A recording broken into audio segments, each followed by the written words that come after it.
Halo semuanya, selamat datang di channel Dokter Anime. Tempatnya bahas alur cerita anime yang durasinya panjang pol-polan. Mimin juga bakal ngasih upload video terbaru juga di sini cuy. BTW Mimin mau ngadain giveaway senilai Rp500.000 buat 5 orang pemenang untuk setiap minggunya. Pengumuman akan diumumkan setiap hari Minggu dan pengumuman akan diumumin lewat Telegram grupnya Dokter Anime cuy. Cari aja Dokter Anime 123, Dokter Anime 123. Caranya gampang banget pastinya dong. Like, comment, dan subscribe channel ini dan komentar bagus dan request judul filmnya cuy. Jangan lewatkan kesempatan ini cuy, karena kesempatan tidak akan datang dua kali. Kalau kalian mau uang 500.000 langsung saja di komen dan dituliskan aja judul filmnya. Gampang banget caranya cuy. Oke lah, kalau begitu langsung saja kita lanjut. Haha.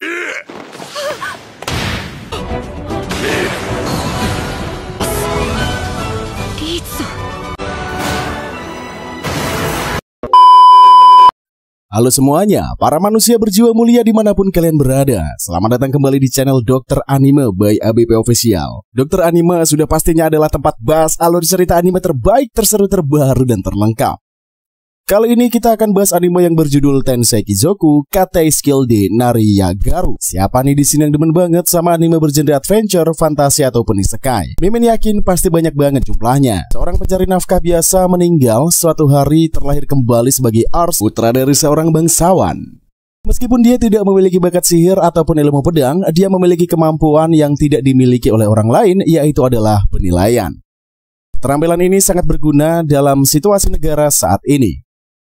Pemerintah korup, pemberontakan sering terjadi, dan bangsawan yang memperkuat benteng mereka untuk mempersiapkan perang habis-habisan. Kayaknya seru banget nih cuy. Oke lah, langsung saja tanpa berbasa-basi ria, kita sikat saja ke alur ceritanya. Tapi sebelum itu, seperti biasa dong, pasang dulu headset kalian, lupakan kenangan tentang mantan, atur posisi rebahan terwenak kalian. Selamat menonton sambil kelisotan. Ceki bro.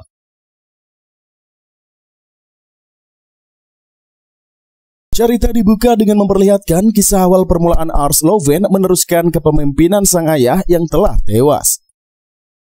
Oleh sebab itu, Ars Loven mengatakan dengan lantang mengenai kesiapannya menjadi kepala keluarga Loven. Hal itu membuat para pengikut segera mengindahkan perkataan yang dilontarkan Ars. Faktanya, Ars bereinkarnasi ke dunia isekai karena kena serangan jantung. Pada awal mulanya, Ars adalah seorang pekerja kantoran di Jepang. Karena terlalu kewalahan sewaktu berangkat ke kantor, Ars malah terkapar akibat serangan jantung dan meninggal dunia. Setelah itu, Ars terlahir kembali menjadi sosok tuan muda dari keluarga bangsawan Loven. Setelah bereinkarnasi, Ars dilahirkan kembali di tubuh sosok dari seorang bayi. Awalnya Ars bertanya-tanya apakah dia berada di rumah sakit. Namun ternyata Ars berada di rumah keluarga Loven, tepatnya di wilayah Summerford. Sebelum kekaisaran Summerford terbentuk, awal mula Summerford ini cuy adalah sebuah benua yang berisikan 7 negara. Oleh sebab itulah kerajaan Ansel memutuskan melahap ke 6 negara lainnya untuk membentuk kekaisaran. Sehingga berubahlah benua Summerford menjadi kekaisaran Summerford. Hanya saja keluarga Loven merupakan sosok bangsawan biasa yang terdapat di suatu perkampungan. Namun nama keluarga Loven begitu terkenal membuat mereka disegani.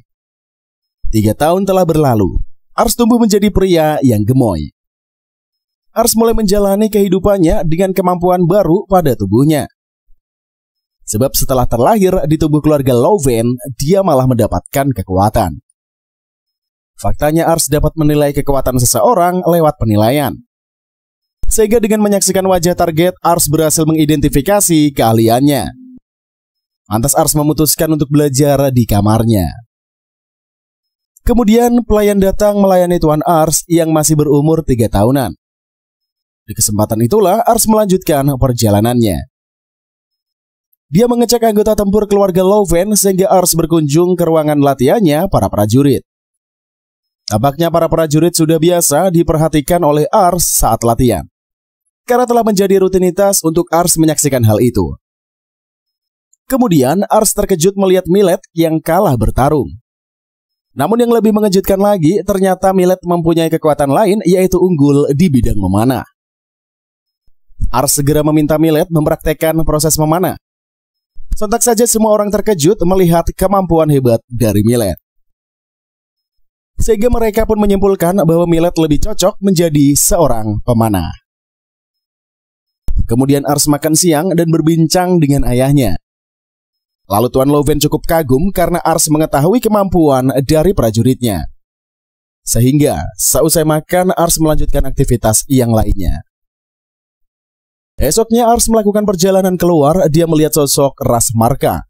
Faktanya Ras Marka ini adalah ras yang selalu dikucilkan oleh orang-orang di Summerford. Alhasil Ras Marka diusir karena perbedaan kasta. Bahkan Ras Marka begitu sering dijadikan sebagai budak, sehingga terjadilah kesenjangan antara ras marka. Namun mereka tetap bertahan hidup dengan mencari makan setiap harinya. Suatu ketika, Ars terkejut melihat sosok pria yang diperlakukan dengan sangat kejam. Bahkan untuk membeli makanan saja, mereka kesulitan sebab langsung diusir. Oleh sebab itulah, Ars memutuskan untuk membantu sosok pria ras marka yang bernama Rietz Muses. Di kesempatan itulah Ars segera memberinya makanan berupa roti, sehingga semua orang pun dibuat kaget dengan kebaikan hati Ars. Tidak hanya ingin membantu saja, Ars juga penasaran dengan kekuatan Rietz. Namun setelah mengidentifikasinya, Ars langsung kaget karena Rietz ini sangat kuat mengimbangi kemampuan pendekar pedang yang terkenal di Jepang. Makanya Ars tertarik kepada Rietz dan memutuskan menjadikan Rietz sebagai pengikutnya.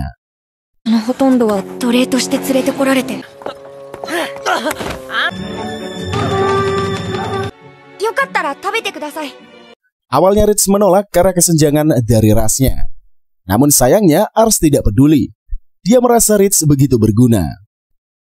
Segeralah Rietz dibawa ke rumah untuk makan bareng. Awalnya para pelayan sama sekali tidak menerima kedatangan Rietz. Namun Ars marah dan meminta Rietz diperlakukan dengan benar. Sehingga para pelayan segera memberi makanan lezat kepada Rietz. Setelahnya Rietz malah direkomendasikan sebagai prajurit pilihan Ars. Hanya saja Ars harus meminta izin kepada ayahnya dahulu. Akan tetapi ayah menolak keinginan dari Ars. Sehingga Ars mulai merayu ayahnya dan akhirnya ayah memutuskan menguji kemampuan Rietz. Langsung saja mereka bertarung di lokasi pelatihan para prajurit. Nampaknya semua orang terkejut karena biasanya para prajurit biasa langsung terkapar setelah beberapa menit melawan Tuan Loven. Namun berbeda dengan Rietz, dia justru mampu bertahan. Lama-kelamaan suasana pertandingan semakin mencekam karena serangan dari Tuan Loven. Awalnya Rietz hampir menyerah, tapi setelah terlihat wajah Ars yang begitu berharap, dia kembali bersemangat. Segeralah Rietz memutuskan untuk melancarkan aksinya menyerang Tuan Loven. Ketika waktu di jam pasir habis, di saat yang sama Rietz berhasil menyerang Tuan Loven.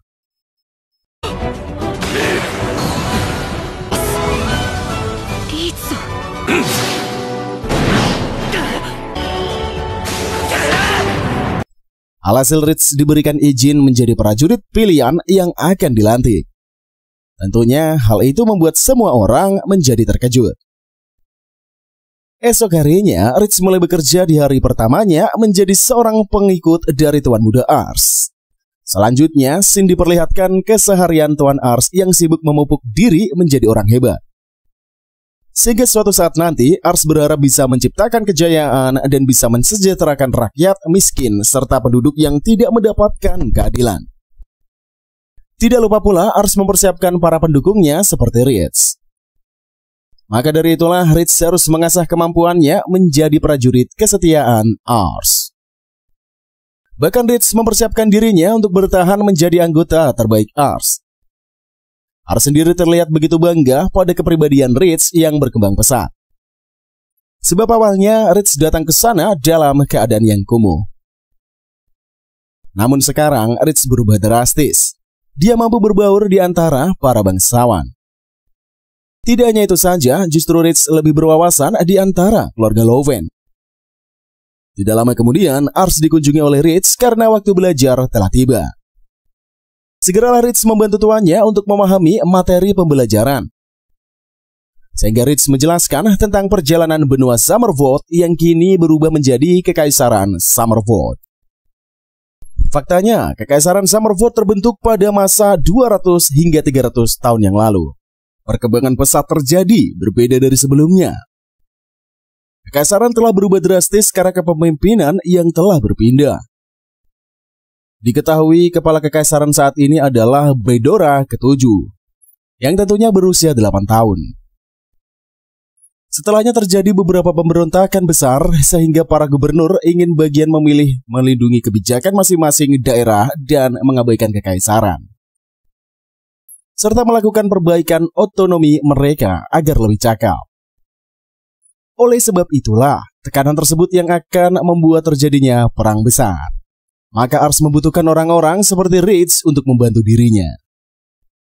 Selesai belajar, Ars keluar bersama Ritz melaksanakan misi. Hanya saja di luar, Tuan Loven sedang berlatih. Menyaksikan anaknya yang muncul, segeralah Tuan Loven memutuskan untuk berbincang. Lantas ayah meminta kepada Ars untuk segera menemukan salah satu penyihir yang kuat.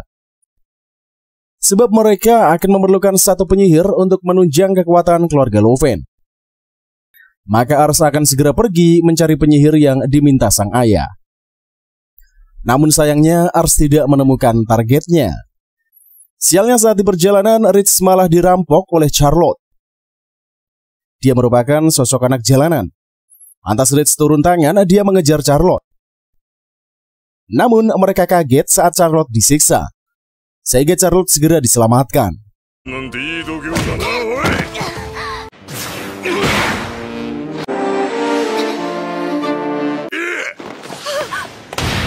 Setelahnya Ars meminta Charlotte menjadi bawahannya. Bahkan Charlotte diberikan iming-iming hidup, nyaman, dan hadiah. Akan tetapi Charlotte tetap pergi, dia merasa bangsawan seperti Ars hanya akan memperbudak orang kecil. Tidak lama kemudian, para bocah yatim yang dijaga Charlotte muncul mengajaknya pulang. Lalu Charlotte diberikan uang oleh Ars untuk membantu para bocil. Namun Charlotte tetap enggan menjadi bawahannya Ars meskipun menerima uang. Kemudian Ars dan Ritz pulang dengan keadaan yang kalut. Pada momen itulah Ritz mencoba menenangkan Ars agar tidak bersedih dengan ucapan Charlotte tadi siang. Tiba-tiba saja terjadi keributan membuat Ars terkejut. Di kesempatan itulah para bocah anggota Charlotte muncul menginfokan kepada Ars kalau Charlotte ditangkap oleh para bandit. Di saat Charlotte sedang disiksa dan diolok-olok, komplotan penjual budak Ritz datang setelah mengalahkan penjaga di luar. Ritz selalu mengajar beberapa orang dan mereka tumbang. Charlotte terkejut kenapa Ars bisa ada di situ. Maklar mengoceh tidak karuan karena merasa rumahnya dibobol. Sejak pertama bertemu, Ars penasaran kenapa tatapan Charlotte begitu kosong. Saat Ars menyadari ternyata ambisi Charlotte hanya bernilai 1. Ambisi adalah harapan yang diam-diam dimiliki seseorang. Terkadang hal itu bisa mengkhianati, bahkan menyerah maupun jadi lebih baik. Ars menyadari kalau Charlotte menyerah pada masa depannya itu, dan itu sangatlah menyedihkan. Maklar malah tertawa kalau itu memang nasib bagi budak. Sudah sepantasnya budak tidak punya masa depan. Mendengar ucapan dari Maklar membuat Ars marah bahwa melindungi masa depan anak-anak adalah tugas dari orang dewasa. Mengapa malah tertawa meski merampas masa depan mereka? Charlotte lah yang berhak menentukan dia mau jadi apa, itu bukan urusan mereka.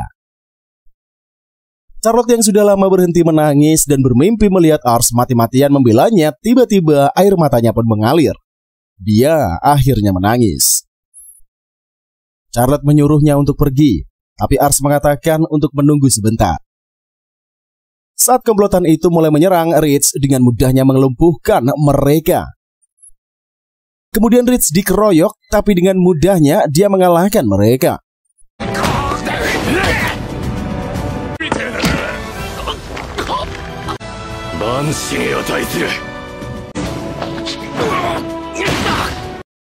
Kemudian Maklar menyuruh orang andalannya untuk mengajar Ritz. Charlotte sudah ketakutan, tapi dengan mudahnya Ritz mengalahkan mantan komandan infanteri tentara Canary. Kemudian Ars menebus Charlotte agar dia terbebas. Maklar awalnya tidak mau, tapi saat Ritz menjelaskan di dunia perdagangan budak, kredibilitas adalah hal yang utama. Dan tentunya Maklar paling paham akan hal itu. Bisa saja Charlotte dibawa begitu saja, tapi pasti akan mencoreng nama Maklar. karena bukannya lebih baik jika ada tawaran yang lebih tinggi. Jika Maklar tidak mau, maka dengan terpaksa Ars dan Rich akan menghentikan tugas yang berbahaya di situ. Akhirnya Maklar mau dan membiarkan Charlotte dibawa. Ars selalu mengulurkan tangan dan berkata pada Charlotte untuk pulang karena semua sudah menunggu. Namun sebelum itu Charlotte mengatakan dia ingin pergi ke suatu tempat. Ars sudah kelelahan karena medan jalan yang menanjak, tapi tempat yang dituju Charlotte ini juga belum sampai. Tapi semua itu terbayar saat tempat yang dituju mempunyai pemandangan yang begitu indahnya. Lalu Ars bertanya kenapa memberitahukan tempat rahasia itu kepadanya. Charlotte kemudian setuju menjadi pengikut karena Ars ingin membangun kota menjadi tempat-tempat yang nyaman untuk orang-orang seperti dirinya. Ars juga suka anak-anak karena dulu saat menjadi pekerja kantoran dia tersenyum saat melihat ekspresi mereka. Untuk itulah Ars ingin membuat tempat supaya anak-anak terus punya harapan. Lalu kemudian Rich akan menguji kemampuan dan bakat dari Charlotte dengan memberikan bola sihir yang ditaruh di dalam kalung. Awalnya Charlotte tidak pandai menggunakannya karena dia juga belum pernah melakukan sihir. Kemudian Rich mengajarinya. Setelah Charlotte melakukannya, ledakan dari sihir membuat warga kota terkejut. Ars sangat senang dan mengakui kemampuan dari Charlotte. Lalu Charlotte pun meminta gajinya yang diberikan pada anak-anak yatim piatu yang diasuh, sedangkan Charlotte hanya cukup mendapatkan tempat tinggal. Lalu Ars mengatakan tidak sabar melihat masa depan Charlotte. Sejenak Charlotte tertegun tapi kemudian membungkuk dan mengatakan kalau dia akan berusaha yang terbaik demi Ars. Dengan rasa gembira, Ars pun pulang. Padahal bagi Charlotte dan Rich, masa depan Ars lah yang paling ditunggu-tunggu. Setelah berpamitan pada anak-anak yatim, Charlotte ikut dengan Ars dan Rich. Awalnya Tuan Raven tidak menyetujui karena terlalu berbahaya bagi wanita untuk ikut bertempur. Lalu kemudian Ars menyuruh Charlotte untuk menunjukkan kemampuannya. Lalu pendirian Tuan Raven berubah ketika melihat kemampuan sihir Charlotte dan meminta kerjasamanya. Kalender Summer Vote di tahun 206, 3 tahun setelah Charlotte bergabung dengan keluarga Loven. Kabupaten Kenore yang berada di Ramberg tempat Ars tinggal, menghadapi sengketa wilayah dengan provinsi Zaid. Tuan Raven berkali-kali dikirim untuk bertempur, namun suasana pasukan dari pihak Tuan Raven tidaklah suram. Dikarenakan memenangkan pertempuran, semua itu berkat Charlotte yang dijuluki sebagai Putri. Berkat Charlotte, saat ini keluarga Loven, pasukan sihir sejajar dengan pasukan infanteri yang Tuan Raven pimpin. Kemudian ada satu lagi hal yang menggembirakan. Ars mendapatkan adik kembar laki-laki dan perempuan. Rich kemudian memberitahukan kabar baik, mungkin mereka telah menemukan orang baru bahwa ada keluarga pemburu yang pindah ke Ramberg. Ada 2 bersaudara yang bertubuh tinggi dan kuat sepertinya. Mereka bisa jadi rekomendasi. Saat Ars dan Rich akan berangkat, Charlotte yang sedang libur malah ikut menemani. Di jalan, Charlotte dan Rich malah tidak akur. Mereka terus adu mulut dan Ars tidak bisa apa-apa melihat 2 orang pengikutnya itu. Di tengah jalan, Ars dan kawan-kawan melihat 2 orang pemburu yang berhasil memanah hewan Su. Ars dan yang lainnya pun sangat takjub melihat kemampuan mereka. Kedua pemburu itu sangat sopan. Mereka meminta maaf dan bertanya apakah Ars dan kawan-kawan baik-baik saja. Ars kemudian melihat kemampuan kedua orang itu dan menyadari kakak beradik itu yang dimaksudkan oleh Rich. Ars dan yang lainnya pun dijamu oleh ayah Gatos dan juga Mark dengan hidangan daging Su yang diburunya tadi. Ayah kedua bersaudara itu menanyakan ada perlu apa Ars datang ke rumah mereka. Tanpa basa-basi, Ars mengatakan kalau dia menginginkan Gatos dan Mark menjadi prajurit untuk keluarga Loven. Ayah dan kedua anak itu pun sangat senang karena dari dulu Gatos dan Mark memang selalu ingin menjadi prajurit. Ayah kedua pemburu itu sangat memuji Ars tapi menjelekan anak ketiganya Roselle yang usianya tidak terpaut jauh dengan Ars. Tidak lama kemudian sambil sembunyi-sembunyi Roselle mengambil sepotong roti lalu berlari masuk ke kamar. Tapi sang ayah memarahi sikap Roselle yang tidak sopan. Roselle memang terlihat berbeda dari kedua kakaknya. Namun Ars dapat melihat kemampuan dan bakat Roselle dengan kebijaksanaan mencapai nilai 109. Saking terkejutnya, Ars sampai tersedak. Ars sampai terkejut karena nilai kebijaksanaannya ini seperti Kuroda Kanbai. Kemungkinan di Kekaisaran Summerford tidak ada yang mengungguli Rosel. Karena masih 5 tahun, semua kemampuannya masih rendah. Tapi nanti jika sudah besar, Rosel pasti akan jadi pengikut yang unggulan. Ayah Rosel meminta maaf karena sudah tidak seperti kedua kakaknya, dia memang agak kikuk. Tapi ayah malah terkejut saat Ars meminta agar Rosel ingin menjadi pengikutnya. Rosel ketakutan karena di pikirannya dia harus ikut berperang lalu kabur masuk ke kamar. Dia lalu masuk ke kamar Rosel dan membujuk agar mau ikut dengannya karena di rumahnya banyak sekali buku. Rosel yang tertarik mau asalkan keduanya kakaknya ikut juga.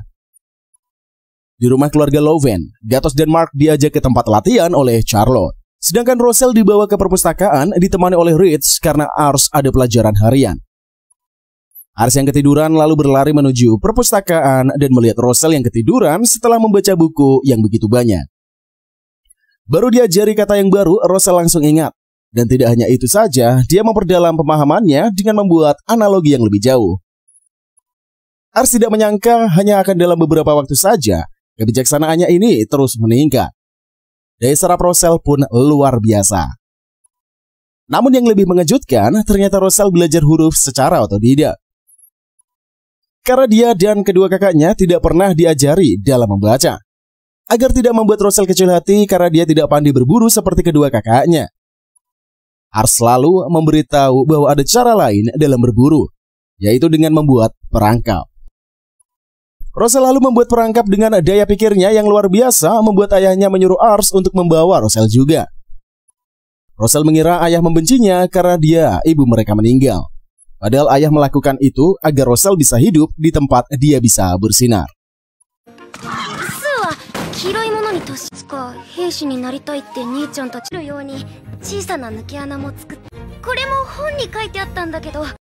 Namun karena Rosel lembut seperti ibunya, ayah tidak mau Rosel terus mengkhawatirkan dirinya. Itu sebabnya ayah selalu bersikap kasar agar Rosel dendam padanya dan lalu pergi. Bahkan ayah tidak sayang dengan Rosel. Dia bahkan sangat menyayangi ketiga putranya. Curahan hati ayahnya ini didengar oleh Rosel. Esoknya, Rosel ikut bersama kedua kakaknya ke rumah keluarga Loven. Namun sebelum pergi, dia berjanji suatu hari nanti akan tinggal dan hidup dengan ayahnya. Berkat Ars, ayah dan anak itu pun bisa kembali rukun. Kesehatan Tuan Raven memburuk, terlebih perang terus berlanjut dimulai setahun lalu ketika Gubernur Mission jatuh sakit. Gubernur meninggalkan surat yang menunjuk kedua anak sebagai pewaris.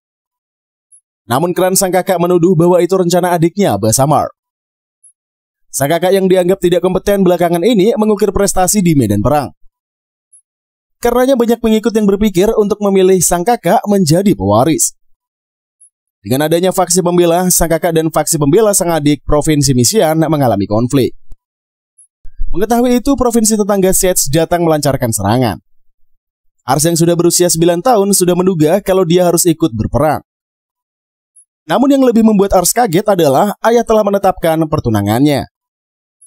Ars bingung kapan itu ditetapkan sedangkan dia baru saja mendengarkannya sekarang. Ars panik lalu mengatakan pada bawahannya kalau dia mendapatkan surat dari tunangannya. Ars yang masih panik malah mendapat panggilan kalau orang yang mengaku tunangannya sudah tiba. Ars yang sudah di depan pintu untuk menyambut pun tidak menyangka bahkan di kehidupan sebelumnya dia sama sekali tidak memiliki pacar. Ars bingung dia harus bagaimana. Namun saat melihatnya, Ars tidak menyangka kalau Licia secantik itu. Ars terdiam lalu membaca kemampuan dan bakat yang Licia miliki.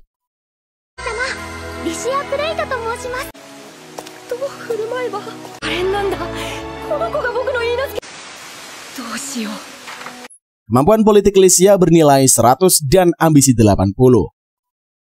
Akan tetapi, Ars jadi takut karena ambisi Licia yang begitu tinggi membuatnya menjadi mengerikan di balik sikap manis dan tenangnya itu.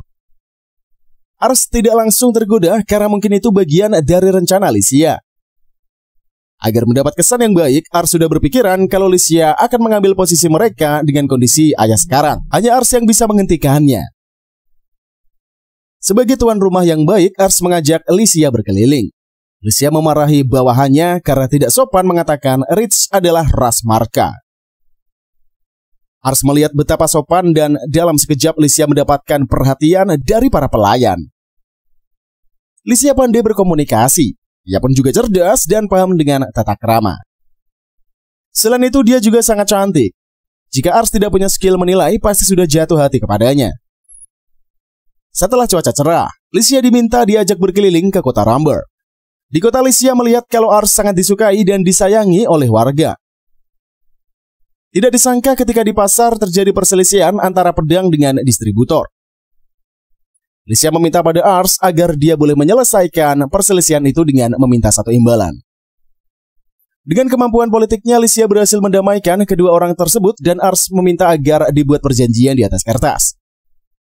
Walaupun mereka berteman agar menghindari kejadian seperti ini kembali. Setelah itu Licia meminta Ars menjawab jujur orang seperti apa yang Ars sukai. Sejenak Ars terdiam lalu mengatakan kalau dia menyukai orang yang tidak main rahasia dan bisa bicara terus terang dengannya.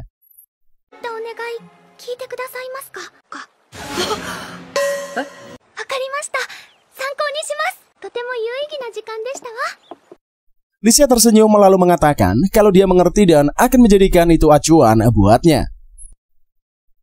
Malam itu mereka menikmati jamuan yang telah diatur oleh Rich.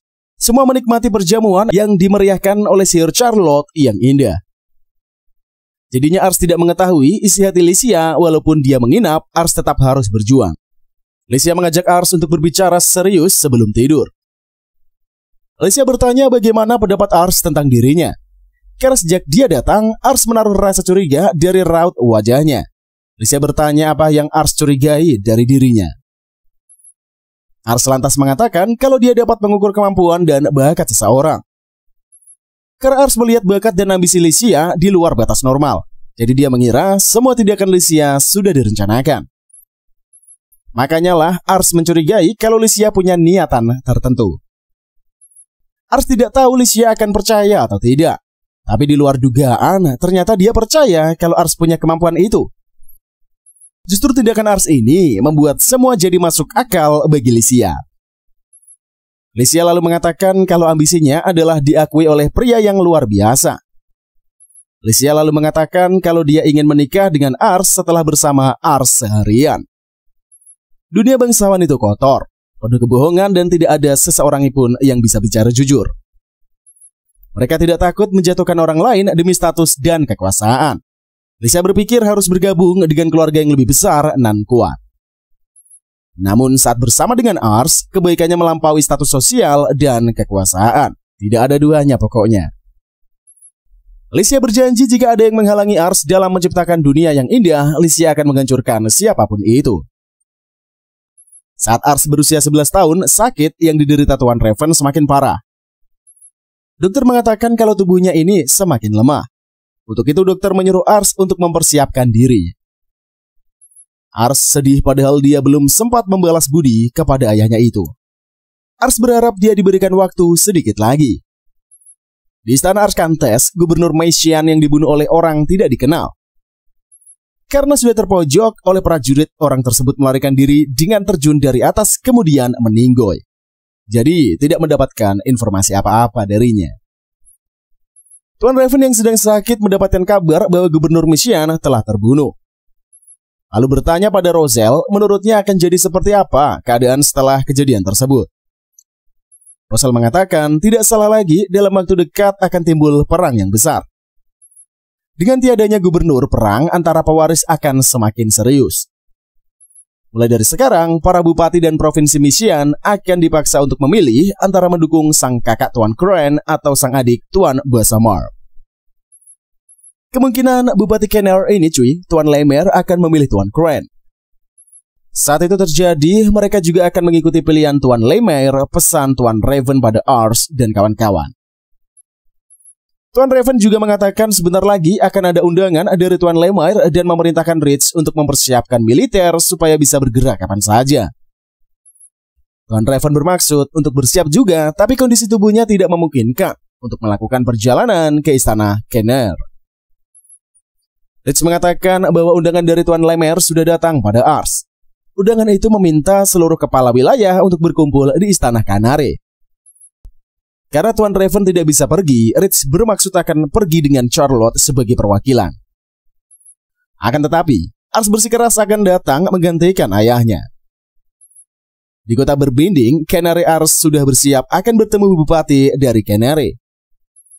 Dia bertanya-tanya seperti apa orang tua Lemaire. Di pintu gerbang istana, penjaga tidak yakin Ars adalah utusan dari keluarga Loven karena masih anak-anak.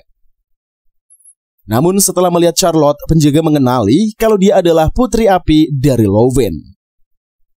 Ars tidak menyangka kalau Charlotte seterkenal itu. Ia juga mengenali Rich dengan julukan Dewa Kematian Loven, walaupun dia tidak menyukai julukan itu. Ars tiba-tiba saja menjadi gugup dan itu diketahui oleh Charlotte. Kemudian bawaan Tuan Lemaire menyambut dan membawa Ars dan kawan-kawan masuk ke ruangan pertemuan.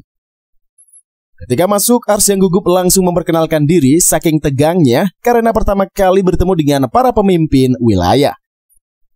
Namun tidak mendapat respon apapun, jadi Ars dengan kikuknya memilih untuk langsung duduk saja. Ars bertanya-tanya, kenapa begitu hening? Apa karena dia masih anak-anak, jadi kemampuannya diragukan?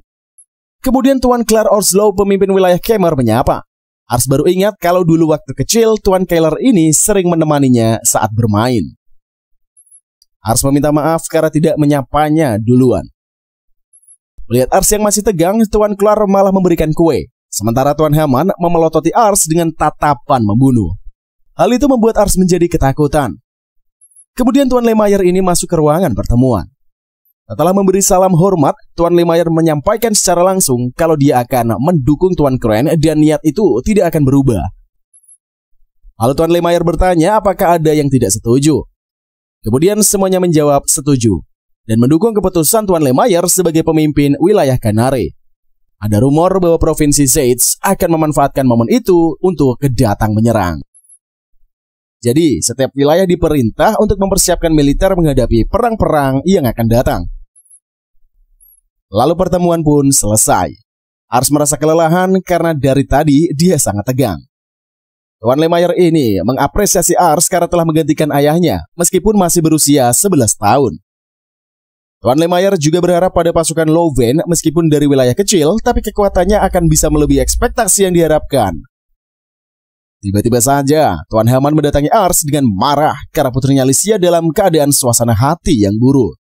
Apalagi sang putri punya keluhan tentang obrolannya dengan Ars. Ars baru ingat kalau dia lupa mengirim surat dikarenakan ayahnya tumbang dan ada berita gubernur dibunuh. Jadi cukup lama mengabaikan balasan surat untuk Alicia. Ars meminta maaf dan akan segera membalas surat setelah dia pulang. Dari situlah Ars dapat melihat kalau Tuan Haman sangat mencintai dan peduli pada putrinya. Tuan Raven sudah menduga bahwa Tuan Lemaire akan berpihak pada sang kakak Tuan Crane. Tuan Raven juga berterima kasih pada Ars karena telah menggantikannya ke pertemuan dan melihat kalau putranya itu sudah besar. Ars juga menempati janjinya membalas surat kepada Alicia. Ars sudah berjanji pada Tuan Haman, jadi dia harus menang berperang dan melindungi Alicia. Ars melatih dengan keras walaupun sudah dari pagi dia tidak ingin menyerah untuk memimpin pasukan. Tapi saat simulasi perang di bawah kepemimpinannya, hasilnya gagal total. Sebanyak apapun yang Ars pelajari di buku sangat berbeda dari praktik dan kurang pengalaman. Tapi jika tidak maju, Ars malah akan membuat Tiara dan yang lainnya khawatir. Meski skill mereka tinggi, tidak ada artinya jika pimpinannya tidak bisa diandalkan. Sambil berlari-lari, Rosal memberitahukan bahwa Provinsi Zeitz menjalankan pasukannya ke wilayah Khmer, tempat Tuan Clark. Lalu mendapat perintah dari Tuan Lemaire untuk bergerak ke sana. Jika wilayah Khmer ini dapat dikuasai, maka penyerangan akan berlanjut ke wilayah kecil seperti Ramber. Karena kondisi Tuan Raven tidak memungkinkan, Ars menyadari kalau dia yang akan turun ke medan perang untuk memimpin. Walaupun gugup, Ars tetap harus pergi dan memimpin pasukan. Namun langkah Ars dihentikan oleh ayahnya sendiri karena Ars belum sanggup untuk memimpin pasukan di medan perang. Dengan menguji Ars kalau sanggup melihat penjahat yang dipenggal di depan mata, maka dia boleh untuk ikut berpedang. Tetapi ternyata Ars tidak sanggup dan pasukan dipimpin langsung oleh Tuan Raven.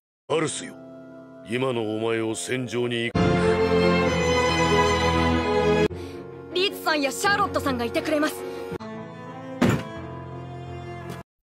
Walau dalam keadaan kondisi sakit, Tuan Raven dengan gagah berani melawan pasukan Sage yang menyerang wilayah Khmer. Dibantu Reeds yang selalu di samping Tuan Raven, Russell yang menjadi ahli strategi perang, dan Charlotte dengan sihirnya menghancurkan benteng lawan.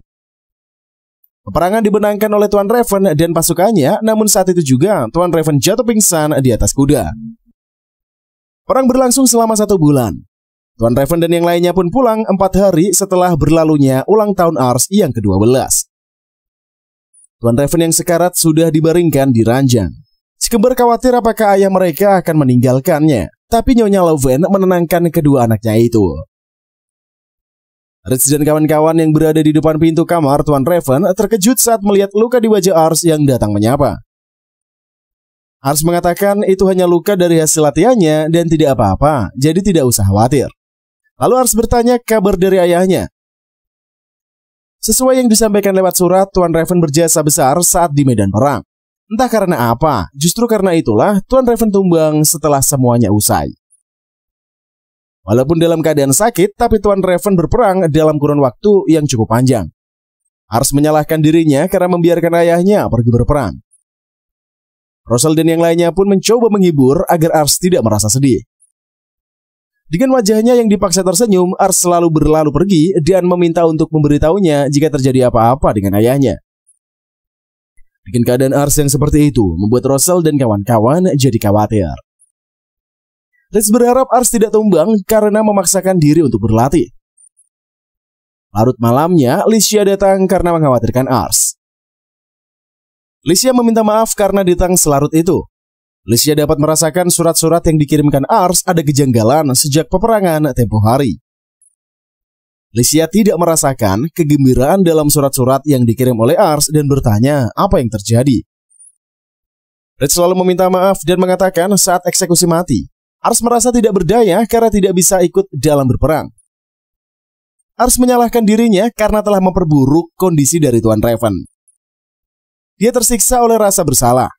Licia tahu itu sangat menyedihkan, tapi dia juga tidak bisa berbuat apa-apa. Licia lalu bertanya di mana Ars sekarang ini. Licia tidak berani mengganggu setelah melihat Ars yang mati-matian berlatih dengan rasa kecewanya. Lalu pelayan mengatakan kalau Tuan Raven telah sadar dan meminta Reeds dan kawan-kawan menemuinya. Tuan Raven memanggil mereka bertiga karena ingin menyampaikan sesuatu bahwa hidupnya ini tidak akan lama lagi. Tuan Raven meminta Reeds dan yang lainnya untuk membantu Ars menjalankan kepemimpinan karena dia tidak sempat melakukan hal itu. Sampai sebagai seorang ayah, dia memohon pada mereka bertiga. Baik Reeds, Charlotte, dan Russell berjanji dan berterima kasih karena telah menerima mereka. Lalu Reeds memohon satu permintaan pada Tuan Raven kalau Licia datang ingin berbicara dengannya. Licia masuk dengan tata keramanya. Dia memberi salam dan hormat pada Tuan Raven. Licia meminta maaf karena memperkenalkan diri dalam keadaan seperti itu. Tapi tidak disangka malah Licia terkejut karena yang meminta dirinya menjadi tunangan Ars adalah Tuan Raven sendiri. Tuan Raven berterima kasih karena Licia dengan tulus menyayangi Ars. Kemudian Tuan Raven meminta agar Ars dipanggil menemuinya. Licia yang baru keluar terkejut melihat Reeds dan kawan-kawan masih di depan pintu kamar Tuan Raven. Lalu Licia mengatakan kalau Tuan Raven ingin bertemu dengan Ars. Namun sebelum itu, Licia berterima kasih pada Reeds atas perhatian pada dia dan keluarga Loven. Reeds menangis mengingat kembali saat pertama masuk ke keluarga itu. Dia harus melawan Tuan Raven dan mendapatkan perhatian walau dia dari ras marka tapi diperlakukan layaknya manusia oleh Tuan Raven. Di depan ayahnya dengan wajah ceria, Ars masuk sambil membawa obat-obatan yang dia cari dan penyakit apa yang ayahnya derita dari buku yang dia baca. Ars juga mengatakan kalau ada dokter hebat di provinsi sebelah. Lalu tiba-tiba Tuan Raven mengatakan kalau Ars sudah besar. Tuan Raven mulai membicarakan dulu saat seusia Ars dialah yang mulai ingin jadi prajurit. Lalu ia menceritakan masa kecilnya. Di desanya, ia memiliki pemimpin yang kejam yang membuat tarif pajak sangatlah tinggi. Warga desa sangat menderita karena kemiskinan. Karena tidak tahan dengan hal itu, genap usia 10 tahun Raven meninggalkan desa untuk pergi ke kota. Di kota Gubernur Mission, datanglah berkunjung saat itulah Tuan Raven melihat keagungan dari gubernur. Ketika melihat kemegahannya, hati Tuan Raven bergejolak sangat kencang. Dari situlah Tuan Raven ingin menjadi gubernur orang yang menjaga banyak orang. Sejak itulah, Tuan Raven belajar berpedang secara otodidak dan berhasil menjadi prajurit. Bertarung mati-matian diangkat oleh Tuan Lemaire tanpa sadar sudah menjadi pemimpin wilayah. Waktu begitu cepat berlalu. Mengikut warga, keluarga semua adalah harta karun bagi Tuan Raven dan melindungi itu adalah bagian dari hidupnya. Tuan Raven mengatakan pada putranya bahwa Ars tidak bertanggung jawab atas kondisinya itu. Semua pilihan dari dirinya sendiri. Tuan Raven lalu memegang tangan putranya dan menyerahkan sisanya kepada Ars. Walaupun merasa sedih, Ars menerima tanggung jawab itu. Setelah itu Tuan Raven dan Ars berbincang semalaman dengan perasaan hati Ars yang gembira. Keesokan harinya, paginya Tuan Raven pun meninggal. Di depan pemakaman ayahnya, Ars yang bersedih harus kuat karena beban sudah berada di pundaknya. Seluruh warga Ramberg menyambut Ars menjadi pemimpin mereka selanjutnya menggantikan Tuan Raven. Charles juga masih ingat bagaimana Tuan Raven menjaganya di medan perang dan Rosella yang diminta untuk bertumbuh perlahan bersama Ars. Sedangkan Licia akan selalu ingat pesan terakhir Tuan Raven padanya untuk mendukung Ars dari tempat yang paling dekat. Ars berterima kasih kepada semua orang dan mulai dari sekarang dialah kepala keluarga dari Loven. Semua orang membungkuk memberikan hormat.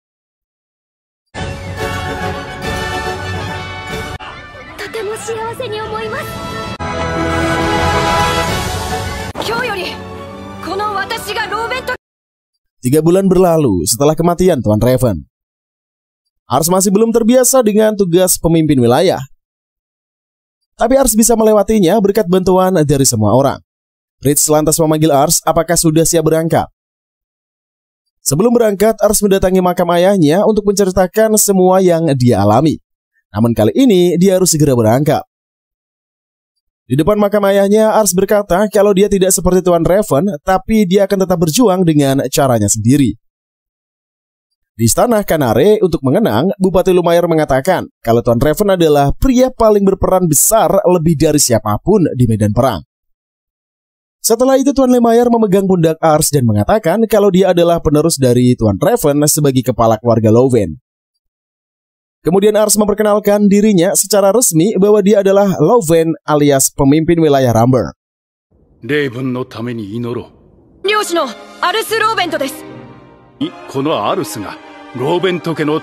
Meskipun masih muda, Ars akan berusaha sekuat tenaga.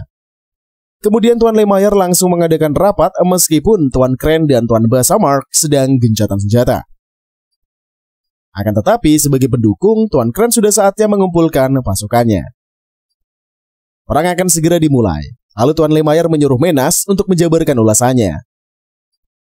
Setelah Menas menjabarkannya, hanya Kabupaten Perena yang menolak negosiasi.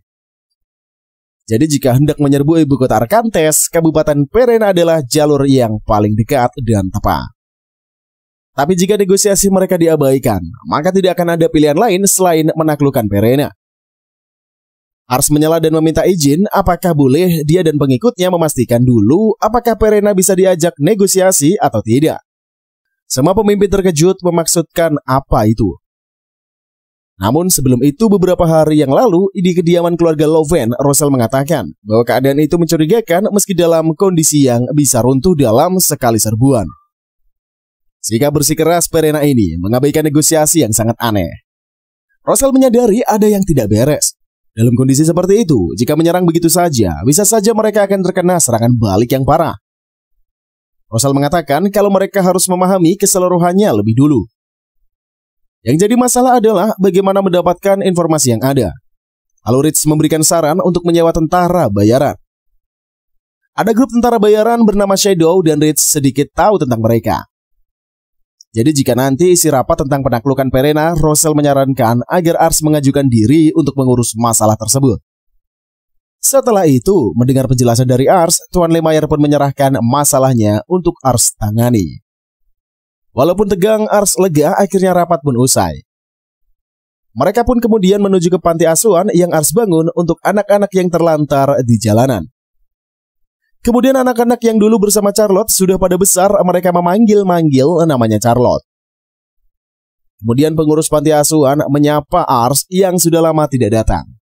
Baik Ars maupun Charlotte sangat senang anak-anak yang dulu tidak punya harapan kini mulai mandiri mengejar mimpi mereka masing-masing. Ars terkejut tiba-tiba Licia datang ke panti asuhan. Yang lebih membuat dia terkejut ternyata adalah Licia tidak marah pakaiannya kotor karena anak-anak malah ikut bermain bersama dengan mereka. Ars jadi semakin yakin kalau Licia adalah orang yang sangat baik. Licia bertanya pada Ars apa rencananya besok. Ars lalu menjelaskan kalau dia akan mengajak kerjasama tentara bayaran Shadow melalui Reach, lalu memberikan mereka sebuah pekerjaan. Licia yang mendengar sangat senang dengan topik itu dan dia meminta Ars untuk membawanya besok. Ars akhirnya tidak bisa menolak permintaan Licia karena dia juga tidak akan pulang. Esok paginya, Reach berkata kalau dia berhasil menghubungi Shadow. Setelah berpamitan dengan pihak panti asuhan, Ars dan kawan-kawan menuju ke tempat mereka yang akan bertemu dengan tentara bayaran Shadow. Charlotte yang tidak suka dengan pandangan orang-orang di situ rasanya ingin membekar mereka, tapi Reach langsung melarangnya.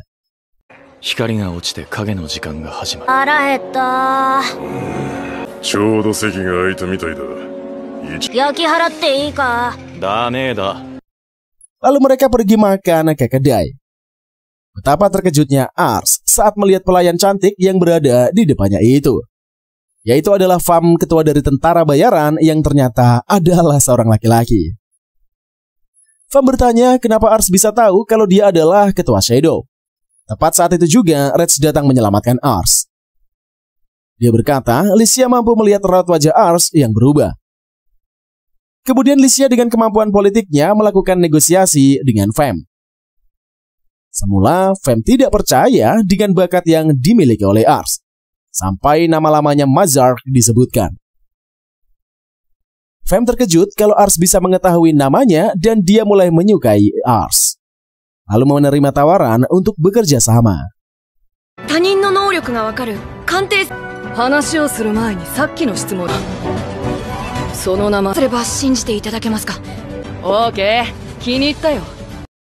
Ars terkejut saat Fam dapat mengumpulkan informasi yang secepat itu. Tapi bagi Fam yang seorang tentara bayaran, mengumpulkan informasi adalah keahliannya. Kemudian Ars dan kawan-kawan pun datang dan Charlotte mengatakan kalau Ars cukup lama ke toiletnya. Licia menjelaskan kalau tadi mereka bertemu dengan ketua dari Shadow berkat Ars. Permintaan mereka pun diterima. Charlotte mengomel kenapa mendahului padahal dia juga ingin tahu seperti apa ketua dari Shadow. Sesuai janji, 5 hari kemudian Ars dan Reach datang ke bar tempat pertemuan mereka. Ars bertanya pasukan yang lainnya kenapa tidak ada.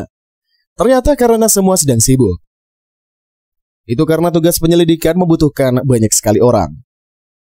Ars bertanya kembali siapa yang menyelidiki tugas darinya dan Fam pun menjawab dia sendiri yang melakukannya. Tanpa basa-basi lagi, Fam menjelaskan tentang kenapa Kabupaten Perena tidak memihak faksi Kren. Lalu Fam mengeluarkan sebuah surat perjanjian di mana terdapat tanda tangan dan stempel dari para bangsawan yang memihak Tuan Basamar. Keluarga yang menandatanganinya ini memiliki surat perjanjian tersebut. Tanda tangan dan stempel Kabupaten Perena juga ada. Tapi apa maksudnya? Reach terkejut karena ada stempel dan tanda tangan dari Kabupaten Masa yang jelas mendukung Tuan Kren. Jika surat perjanjian itu benar, artinya Kabupaten Masa telah mengkhianati faksi Tuan Kren. Fam tidak tahu kenapa Kabupaten Masa merasa berkhianat. Tapi yang jelas jika Perena diserang, maka Kabupaten Masa akan menyerang dan dari pihak Tuan Kren akan terjadi kekalahan. Ars sangat kagum dengan Fam karena bisa mendapatkan informasi sepenting itu dengan cara yang cepat.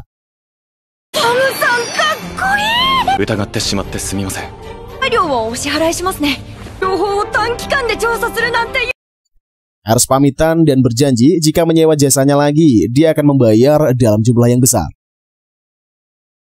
Lalu Ars mengatakan pada Reach untuk melaporkan pengkhianatan Kabupaten Masa pada Tuan Lemayer. Di Istana Kanare, Tuan Lemayer tidak menyangka Kabupaten Masa berkhianat dan meminta Menas untuk mengirimkan surat perjanjian itu ke Turbuquesta dan Hammer. Namun sebelum pergi, Menas menyadari kalau stempel Kabupaten Masa ini agak sedikit berbeda.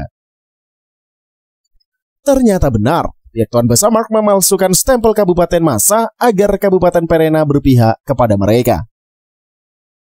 Jadi Kabupaten Perena ini telah ditipu oleh kabar bahwa Masa telah berkhianat dan mendukung Tuan Basamark.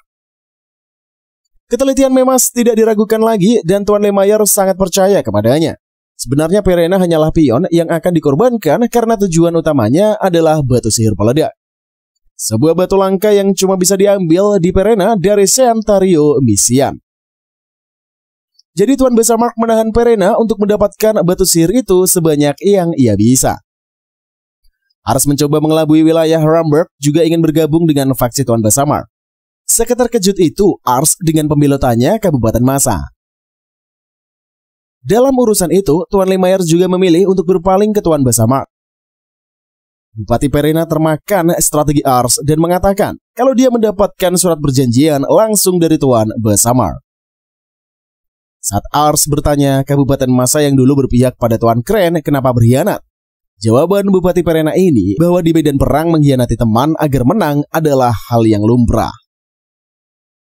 Di kesempatan itulah Ars mengatakan kalau dia tidak datang untuk berperang, karena dia ingin menyampaikan sesuatu kepada Bupati Perena. Ternyata orang yang bersama dengan Ars memakai jubah adalah Bupati Masa yang datang langsung untuk mengetahui kebenarannya. Sesuai saran dari Rosel, ternyata Bupati Masa tidak pernah menandatangani surat perjanjian itu.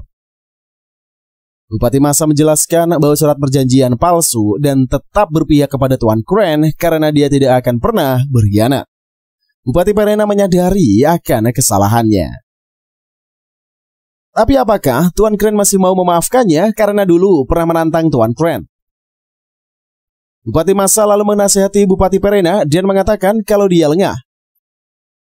Ars dengan bijaksananya menjelaskan kesalahan Bupati Perena. Tapi dia memaafkan karena tiap orang berhak mendapatkan maaf dan kesempatan kedua. Begitulah akhir dari perkara tersebut. Bupati Perena berjanji pada Tuan Lemayer akan secara terang-terangan membantu mereka. Selanjutnya, setelah melakukan hal yang besar dengan membongkar kedok pejabat besar, Ars diundang oleh Tuan Kren. Faktanya Tuan Kren ini adalah calon gubernur dari Maisian. Sehingga Ars dibuat bingung mengapa orang penting seperti Kren mengundangnya. Apalagi acara pesta tersebut akan dihadiri oleh para pejabat tinggi yang lain. Alhasil Ars dibuat insecure ingin berkunjung ke acara tersebut. Namun tentunya Ars merasa bangga kepada dirinya karena telah diikut sertakan bertemu orang penting. Makanya sewaktu dalam perjalanan Ritz berusaha mengembalikan tingkat kepadean bosnya. Sebab bagi Ritz Tuan Ars begitu hebat dan patut untuk dibanggakan. Sehingga dia berharap acara pesta tersebut akan menjadi pesta yang berkesan untuk Ars. Tidak lama kemudian mereka telah tiba di istana Sempra untuk menghadiri acara pesta besar-besaran tersebut. Nampaknya para bangsawan telah berkumpul. Mereka sangat antusias karena diundang oleh Tuan Kren. Kemudian Ars takjub karena Tuan Lemayer sangat dipuji karena prestasinya.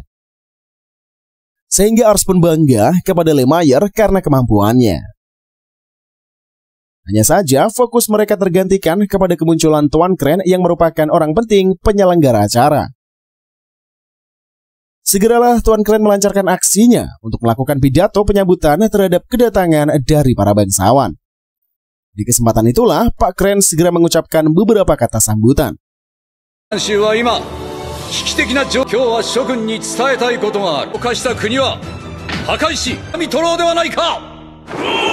Kemudian dia menyapa Ars karena Kren memang bertujuan memperkenalkan Ars pada khalayak ramai.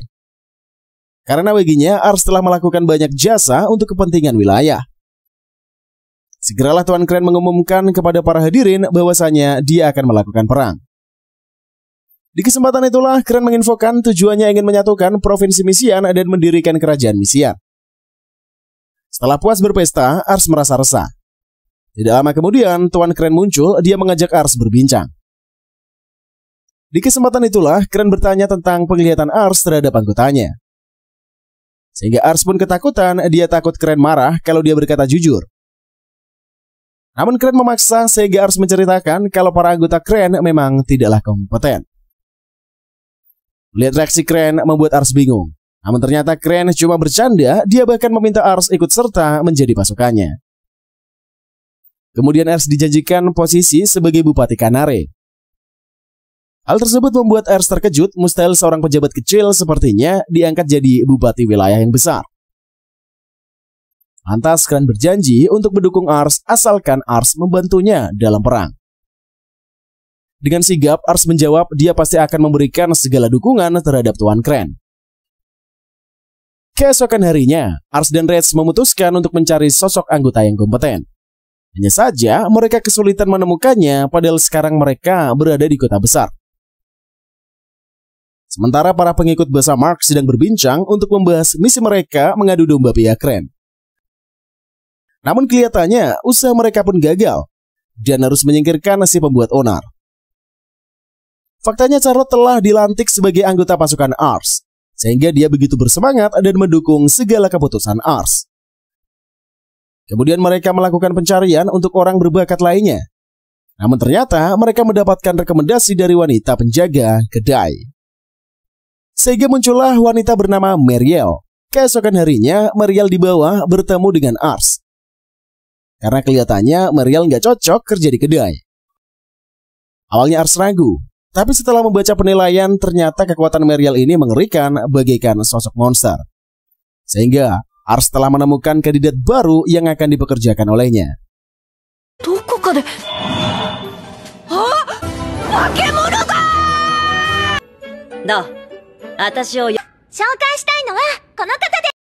Mariel merupakan saudara dari Thomas, yaitu kaki tangan dari Tuan Basa Mark. Apalagi dulu Mariel memiliki jabatan sebagai penasehat dari Gubernur Misian, sehingga nama Mariel sudah sangat buruk di mata dari semua orang. Mariel sendiri sangat sadar kalau image-nya emang kelihatan buruk banget cuy. Sehingga Mariel pasrah akan keputusan Ars. Bukan hanya itu saja, justru para anggota lain juga menolak keberadaan Mariel. Sementara Ars dengan tangan terbuka menyambut Mariel sebagai anggotanya. Sebab Mariel merupakan kandidat yang spesial dan sangat langka di dunia. Kemudian Tuan Russell berbincang kepada Tuan Ars. Segeralah dia mengadukan kekejaman yang dilakukan oleh Mariel. Dadak mereka dikejutkan dengan suara ledakan. Sehingga Ars dan kawan-kawan melanjutkan perjalanannya. Lantas Ars memutuskan untuk memeriksanya. Sementara Mariel lagi bersama dengan Charlotte. Mereka merupakan wanita barbar yang direkrut oleh Ars. Kemudian Alicia ikutan muncul. Dia mendukung Russell dan Reds untuk menggulingkan Mariel. Sehingga diadakanlah pertandingan antara kubu Mariel dan Reds. Alhasil jika Tuan Ars kalah bertanding, Mariel akan dikeluarkan. Apalagi Mariel satu tim dengan Ars, sedangkan Reds dan lainnya menyatukan kekuatan. Tanpa berlama-lama, segeralah mereka beraksi untuk melakukan pertandingan. Hanya saja, kedua kubu harus menjaga peraturan dalam permainan. Jika Reds berhasil mengetahui strategi musuh, mereka dapat langsung mengepung dan melakukan serangan yang brutal. Langsung saja mereka memulai acara pertandingan. Namun Ars dan kawan-kawan telah mengirimkan sosok penyihir yang akan menyusup di tim Reds. Namun sayangnya, usahanya gagal untuk bergabung pada tim Reds. Karena dirinya malah ketahuan menggunakan trik yang licik untuk memancing lawan. Sehingga Reds memutuskan untuk menyingkirkan penyihir. Kemudian mereka melanjutkan perjalanan dengan harapan segera menyingkirkan musuh. Hanya saja, kenyataannya Reds dan kawan-kawan malah ketemu dengan geng Ars dan segeralah mereka beraksi melawan pasukan Mariel. Nampaknya Mariel ini dan Ars cuma berdua. Mereka memilih melanjutkan perjalanan. Namun sayangnya malah ketemu dengan geng Reds. Sehingga Mariel mengajak Ars untuk kabur meninggalkan lokasi. Selanjutnya, scene diperlihatkan permainan berpikir yang dilakukan oleh Mariel. Dikarenakan seorang ahli strategi, Mariel mempunyai cara tersendiri memenangkan pertandingan ini. Di kesempatan itulah dia memancing amarah Reds dan mulai mengajaknya berlari. Sehingga Reds sangat kesal melihat Mariel yang membawa tuannya pergi. Segeralah Ritz mengajak para anggota untuk beraksi menangkap Mariel. Hanya saja geng Mariel dan Ars segera melemparkan sihir angin dan bunyi untuk mengguncang pihak lawan. Sebab kali ini mereka dilarang menggunakan sihir api karena mematikan diperlihatkan sewaktu Mariel melakukan perbincangan dengan para anggota baru. Apalagi terjadi diskriminasi antara anggota lama dan anggota baru sehingga para geng lama memutuskan ikut serta bersama Ritz sementara orang baru ditelantarkan. Kemudian Mariel mengatur para prajurit baru untuk melakukan pemberontakan pada pihak prajurit lama. Sehingga para prajurit lama dibuat sibuk dalam bertarung. でもさ、ムカつ君たちのことを弱いと思って押し付けたんだよ。たまには一泡吹かせてみたくない? Sementara Roselle malah terkepung sehingga dia memutuskan untuk melarikan diri. Nampaknya Roselle terus berlarian dengan kencang agar dirinya ini tidak ketangkap. Kemudian Ritz memberikan dukungan kepada Roselle supaya tidak dikepung oleh musuh. Sehingga Roselle berusaha seperti pada latihan yang diberikan oleh Mariel. Ternyata berguna juga Mariel memerintahkan Roselle lari setiap harinya. Namun kenyataannya Mariel memiliki tujuan. Dia juga melatih fisik Roselle agar memperkuat kemampuannya. Lantas Alicia menyadari kalau Mariel sejak awal telah mengincar Roselle. Sebab tujuannya hanyalah untuk membuat Ritz berpencar dengan pasukannya. Hanya saja Ritz tidak mungkin membiarkan Mariel pergi ke tempat Roselle untuk mengepungnya. Namun sayangnya pemikiran Ritz salah karena sepihak Ars dan Mariel ini malah menyerang mereka dengan sihir. Sehingga Ritz berhasil dikalahkan oleh tim Ars dan Mariel.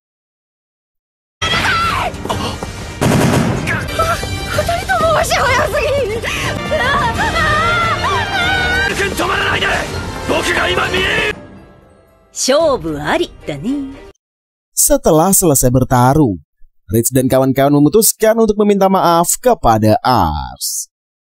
Sebab mereka telah menentang keputusan dari Ars. Hanya saja Ars sudah memaafkan Ritz dan kawan-kawannya. Di kesempatan itulah, Mariel memuji satu persatu kekuatan dari anggota Ars. Sehingga mereka cukup senang diakui oleh Mariel. Selanjutnya Mariel memiliki ide untuk menjadikan Ars sebagai raja. Sehingga mereka semua memiliki satu tujuan yang baru. Mariel memimpin para anggota lain untuk mendukung Ars hingga menjadi seorang kaisar. Hal tersebut membuat para anggota senang karena mereka Ars memang pantas. Keesokan harinya Mariel terpaksa melakukan pekerjaan dengan benar selaku komandan. Dia melatih para prajurit agar bisa memiliki skill dalam bertarung. Selang beberapa waktu, Ars mendapatkan panggilan dari Tuan Crane lagi. Sehingga Ars menginfokan kalau mereka akan beraksi untuk melaksanakan misi dari Tuan Crane. Sebab Tuan Crane menginginkan Ars dan anggota cerdiknya bergabung ke rapat Dewan Perang selanjutnya. Hal tersebut membuat Ars semakin semangat memimpin para anggotanya. Kemudian mereka memutuskan bergerak melakukan perjalanan ke wilayah Tuan Crane dan ceritanya pun berakhir cuy sampai di sini. Kalau kalian suka dengan anime ini silahkan di komen di bawah. Jangan lupa untuk like, komen, dan subscribe. Nyalakan juga loncengnya buat yang baru join biar kalian selalu mendapatkan informasi terbaru setiap kita upload lanjutannya cuy. Pokoknya kita usahakan untuk terus menghibur kalian setiap harinya dengan anime-anime pilihan yang mantap punya. Jikalau kalian punya rekomendasi anime cuy, silahkan juga boleh banget ditulis di kolom komentar judulnya apa biar kita bisa segera bahasin untuk kalian. Pokoknya tenang aja, akan selalu ada Mang OP di hati kalian. Sampai ketemu lagi di konten berikutnya, hanya di Dr. Anime B ABP Official. See you in the next video, and bye-bye.